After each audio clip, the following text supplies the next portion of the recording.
आज जिस मूवी की स्टोरी मैं सुनाऊंगा वो मेरे टॉप लिस्ट में आती है। इस कहानी में हर मिनट पर सस्पेंस है। इतनी इंटरेस्टिंग मूवी एक बार शुरू कर दी तो एंड तक मन नहीं हटेगा। कहानी की शुरुआत में हमें एक घर को दिखाया जाता है। उस घर के अंदर पुलिस पहुंचती है क्योंकि वहाँ एक बहुत ही तगड़ा क्राइम हुआ था। उस घर के अंदर रहने वाले सभी लोग मर चुके थे। पुलिस घर के अंदर पहुँचती है जहाँ उन्हें सिर्फ लोगों की बॉडीज मिलती है। घर की चेकिंग करते समय पुलिस को एक और लड़की की बॉडी मिलती है, लेकिन उस लड़की की बॉडी पर एक भी खरोंच नहीं थी। उसे देखने पर ऐसा लग रहा था जैसे वो सिर्फ सोई हुई हो। उसकी बॉडी पर कोई भी चोट का निशान नहीं था, न ही गला दबाकर मारने का कोई निशान था। इस लड़की की मौत पुलिस के लिए एक रहस्य बन चुकी थी। पुलिस को इस लड़की की कोई भी जानकारी नहीं मिलती, इसीलिए वो इसका नाम जेन डो रख देते हैं। पुलिस को घर की तहकीकात करते हुए पता चलता है जो लोग मरे हैं वो लोग इस घर से भागना चाहते थे। ऐसा उन लोगों के साथ क्या हुआ होगा जो वो लोग घर के अंदर से बाहर की तरफ भागना चाह रहे थे। पुलिस ऑफिसर जेन डो की बॉडी को ऑटोप्सी के लिए भेज देते हैं। सीन शिफ्ट होता है और हमें दो बाप बेटों को दिखाया जाता है। लड़के का नाम ऑस्टिन और बाप का नाम टॉमी होता है। इन दोनों ने अपने घर के अंदर ही पोस्टमार्टम सेंटर बनाया हुआ है। टॉमी की फैमिली इस काम को कई सदियों से करती आ रही है और अब वो इस काम को अपने बेटे ऑस्टिन को भी सिखा रहा है। बॉडीज का पोस्टमार्टम करने के बाद वो उसको वही रेफ्रिजरेटर में रख देते हैं। ऑस्टिन बाहर आता है जहाँ उसे उसकी फ्रेंड मिल जाती है। वो दोनों आज मूवी देखने जाने वाले थे, लेकिन ऑस्टिन की फ्रेंड एमा आज डेड बॉडीज देखने की जिद करने लगती है। ऑस्टिन उससे काफी मना करता है क्योंकि डेड बॉडीज को देखकर वो डर जाएगी, लेकिन बहुत जिद करने के बाद ऑस्टिन उसे एक डेड बॉडी दिखा देता है। एमा नोटिस करती है उस डेड बॉडी के पैर पर एक घंटी बंधी हुई थी।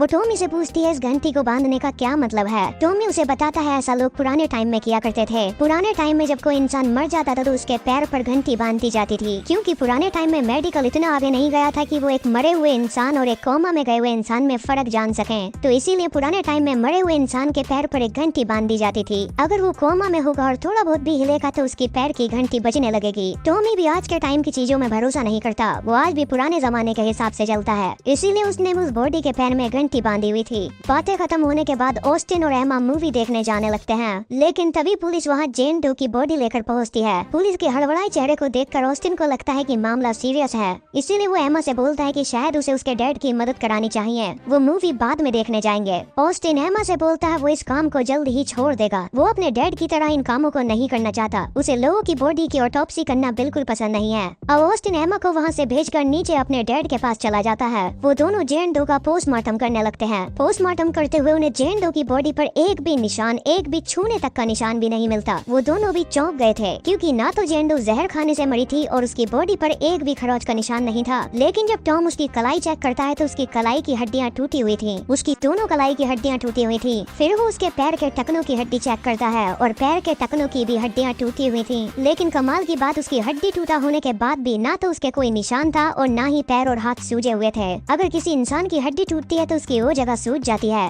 लेकिन जेन डो के केस में ऐसा लग रहा था जैसे उसकी हड्डी किसी ने बॉडी के अंदर से तोड़ी हो। ऑस्टिन जेन डो का मुंह खोलता है, उसके मुंह के अंदर उसकी जीभ कटी हुई थी, लेकिन एक और कमाल की बात, उसकी जीभ किसी और ने नहीं काटी थी, बल्कि उसने अपनी जीभ को खुद अपने दांतों से काटा था। साथ ही में जेन डो का एक दांत भी टूटा हुआ था। टॉमी उसके मुंह के अंदर से रस्सी जैसी चीज को बाहर निकालता है। उसकी जाँच करने के लिए उसे पिन्नी में पैक करके वहीं रख लेता है। तभी ऑस्टिन देखता है कि जेन डो की नाक के अंदर से एक मक्खी बाहर आती है और उसकी नाक से थोड़ा सा खून भी बाहर आ जाता है। अब वो जेन डो की आंखें चेक करते हैं। जब वो उसकी आंखें खोलते हैं तो एक और रहस्य सामने आता है। उसकी आंख की पुतलियां ग्रे पड़ चुकी थी और ऐसा तब होता है जब कोई इंसान कई सदियों पहले मरा हो, लेकिन जेन डो की बॉडी को देखकर लग रहा था जैसे वो अभी कुछ ही घंटों पहले मरी थी। वहाँ लैब के अंदर एक रेडियो रखा हुआ था, उसके सिग्नल अपने आप बदल जाते हैं, लेकिन ऑस्टिन और टॉमी इस बात पर ध्यान नहीं देते। टॉमी और ऑस्टिन को अभी तक जेन डो की एक भी खबर नहीं मिली थी, इसीलिए वो डिसाइड करते हैं कि अब वो उसके बॉडी पार्ट्स को चेक करेंगे। टॉमी एक चाकू की मदद से जेन डो की बॉडी को खोलने जा रहा होता है, लेकिन तभी रेडियो का सिग्नल दोबारा से चेंज हो जाता है। वो दोनों इस बात को दोबारा से इग्नोर कर देते हैं। टॉमी जेन डो की बॉडी को काट कर खोल देता है। उसकी बॉडी खुलते ही अब तो वो दोनों बिल्कुल सदमे में पहुंच चुके थे, क्योंकि जेन की बॉडी अंदर से बुरी तरीके से जली हुई थी। उसका हार्ट, उसके लंग्स, उसकी खाल सब कुछ जला हुआ था। लेकिन ऐसा कैसे हो सकता है किसी इंसान को जलाया जाए और उसके बाहर एक भी निशान नहीं आए और अंदर से उसकी बॉडी पूरी तरीके से जल चुकी हो। तभी ऑस्टिन को बाहर से कुछ आवाजें आने लगती हैं। ऑस्टिन बाहर जाकर चेक करता है, उसे एसी वेंट के अंदर से कुछ आवाजें आ रही थी। वो एसी वेंट को खोलता है, उसके अंदर उसकी बिल्ली मरी पड़ी थी, लेकिन टॉमी और ऑस्टिन को अभी भी ये सब नॉर्मल लगता है। टॉमी जेन डो की बॉडी की दोबारा से चेकिंग करने लगता है, जहाँ उसे उसकी बॉडी के अंदर एक फूल मिलता है। उस फूल की जांच करते समय उन्हें पता चलता है ये फूल किसी भी इंसान को पैरालाइज कर सकता है, लेकिन इस फूल का मिलना बहुत ज्यादा रेयर है। ये कई सदियों पहले नॉर्थ साइड में पाया जाता था और आज के समय में इसका मिलना लगभग नामुमकिन है। टॉमी अब उसकी बॉडी के और अंदर तक काटता है, जहाँ उसे उसकी बॉडी के अंदर से एक छोटे से कपड़े का टुकड़ा मिलता है। उस कपड़े के टुकड़े को खोलने पर उन्हें उसके अंदर जेन का वो टूटा हुआ दांत भी मिल जाता है। उस कपड़े पर एक अजीब सा साइन बना हुआ था और कुछ वर्ड्स भी लिखे हुए थे जो कि रोमन भाषा में थे। उन लोगों के इर्द गिर्द अजीब अजीब सी घटनाएं घटने लगती हैं, जैसे बार बार रेडियो का चैनल बदलना। इन सब चीजों से ऑस्टिन को वहाँ रहना सही नहीं लगता।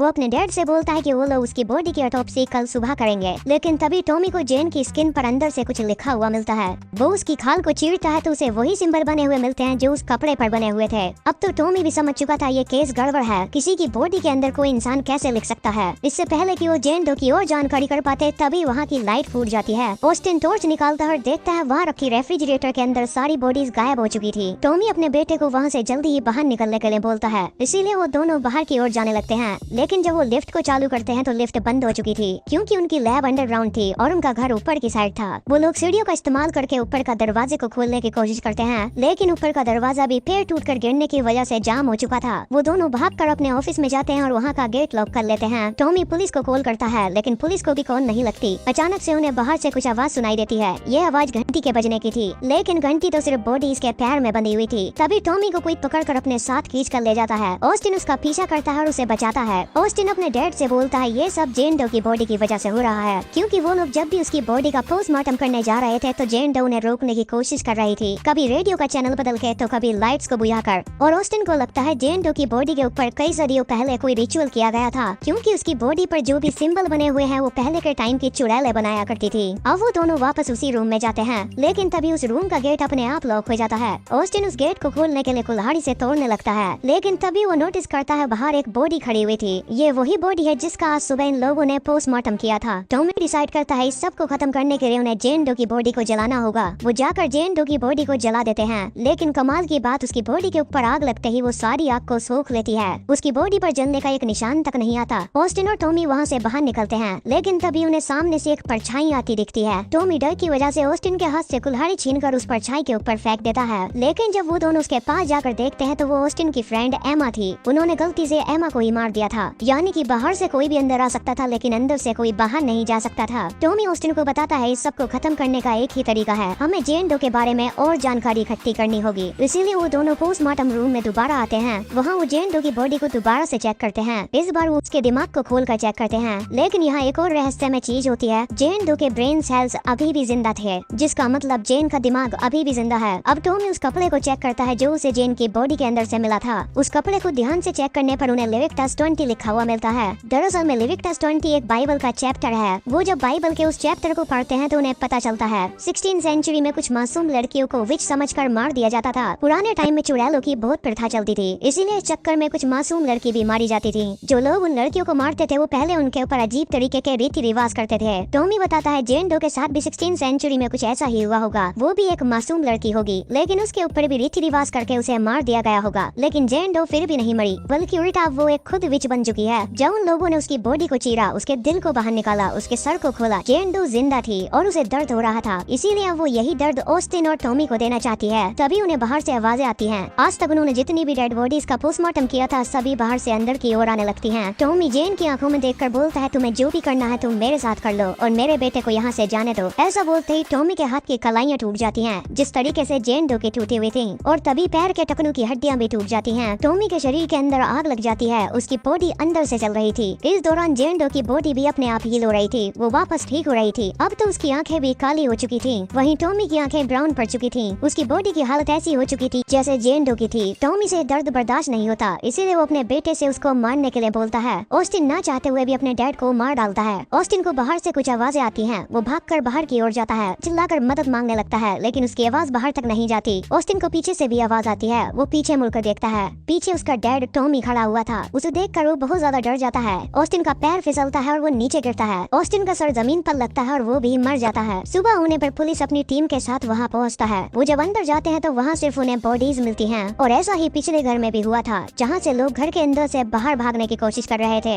ऐसे ही ऑस्टिन और उसके डैड भी बाहर भागने की कोशिश कर रहे थे, और वहीं जेन डो की बॉडी दोबारा से बिल्कुल फ्रेश हो चुकी थी। उसके ऊपर एक भी खरोच का निशान नहीं था, जैसे कि पुलिस को पिछली बार जेन की बॉडी उस घर के अंदर से मिली थी। यानी कि उन सभी के साथ भी ये सब जेन नहीं किया था। अब पुलिस जेन की बॉडी को दूसरी जगह पोस्टमार्टम के लिए भेज देती है। हमें दिखाया जाता है जेन की बॉडी एक एम्बुलेंस के अंदर थी और जेन की पैरों की उंगलियां हिल रही थी, यानी कि वो अभी भी जिंदा है और वो एक चुड़ैल है। इसी के साथ यहीं पर ये मूवी खत्म हो जाती है। अगर आपको हमारी एक्सप्लेनेशन अच्छी लगी हो तो आप इस वीडियो को लाइक कर सकते हो और ऐसी और एक्सप्लेनेशन के लिए हमारे चैनल को सब्सक्राइब